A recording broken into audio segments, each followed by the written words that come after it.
过节吃多了大鱼大肉，来一盘香味浓郁的凉拌豆皮解解腻，好像也是一个不错的选择。今天给大家带来的这道菜，应该算是特别普通、特别家常的一道菜了，基本上人人都会做，但是很多人做的并不好吃。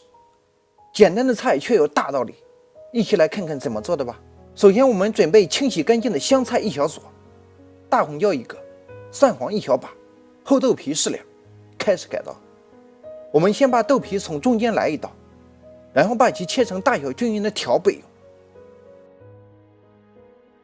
我们再把香菜和蒜黄切成小段备用。大红椒去除内部瓤子后，切成丝备用。我们再来准备蒜瓣子适量，把其放在蒜臼子里，向其内加入盐1汤匙。废话不多说，上去就是哐哐的一顿炸。把其炸成泥后，开始调味，向其内加入白糖1丢丢，味精少许。一般来说呀，调凉菜用味精而不用鸡精。再加入盐半汤匙，熟芝麻半汤匙，美味鲜1汤匙，芝麻油1汤匙，温开水适量，然后稀里糊涂搅一下，搅拌均匀后放置在空气中氧化10分钟以上备用。然后我们向锅中加入水适量，待水开后下入豆皮焯水。这一步的主要目的有2个，一是去除豆皮的豆腥味，二是给豆皮起到一个清洁的作用。然后我们再向锅中加入盐适量，加盐不但可以给豆皮提供一个底味，还能使焯水后的豆皮口感更劲道。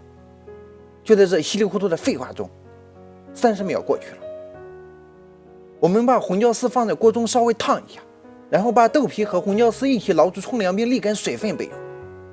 把沥干水分的豆皮、红椒丝倒入煮团大铝盆中，并向盆中加入蒜黄和香菜段适量。然后我们把提前调好的蒜汁倒入盆中，上去又是哐哐的一顿拌。拌匀后装盘即可享受美味，搞定了！一日3餐记得按时吃饭。总结：1. 视频中的豆皮为厚豆皮，厚豆皮经过盐水焯烫后，口感比较脆，经过后期调味搅拌，味道也比较浓郁。2. 视频中捣蒜汁时加了1次盐，目的是为了在捣蒜时更好地捣出蒜汁。第2次加盐是为了给蒜汁提供最后的补味。3. 在很多宴席中均能看到此菜的身影。此菜最关键的一点就是盘内无汤汁，调好的蒜汁浓度刚好能够完全附着在豆皮上，是此菜香味浓郁的关键。今天的讲解就到这里，喜欢的可以点击关注、转发评论，因为这对于新手期的我真的挺重要。白嫖党能否给个1键3连呢？你想多了吧，既然白嫖还给你3连，我保证看完视频不踩你一脚，行吗？好吧，那谢谢你了。